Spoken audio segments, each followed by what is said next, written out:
મહારાષ્ટ્ર રાજ્યના બુલઢાણા જિલ્લાના સેગાંવ ખામગાંવ હાઈવે પર એક ભયંકર ટ્રિપલ અકસ્માત સર્જાયો હતો. આ દુર્ઘટનામાં ઘટના સ્થળે જ લગભગ 5 જેટલા લોકો મૃત્યુ પામી ગયાના અહેવાલ સામે આવ્યા છે. તો મળતી માહિતી અનુસાર એક ખાનગી બસ, એક એસટી બસ અને બોલેરો વચ્ચે આ ભીષણ અકસ્માત સર્જાયો હતો. તો વહેલી સવારે પૂરપાટ ગતિએ દોડતી બોલેરો કાર એસટી બસ સાથે અથડાઈ હતી, જેના લીધે પાછળ આવતી ખાનગી બસ પણ આ અકસ્માતમાં લપેટાઈ જવા પામી હતી. તો ભયાનક અકસ્માતમાં 5 લોકોના ઘટના સ્થળે જ મોત નીપજી ગયા હતા, જોકે 24 લોકો ઇજાગ્રસ્ત થવા પામ્યા છે.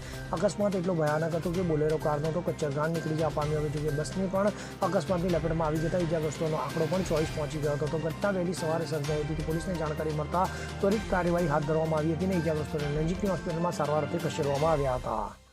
Bureau report CN24 news. હવે જુઓ દેશ દુનિયાની તમામ ખબરો તમારી આંગળીના ટેરવે.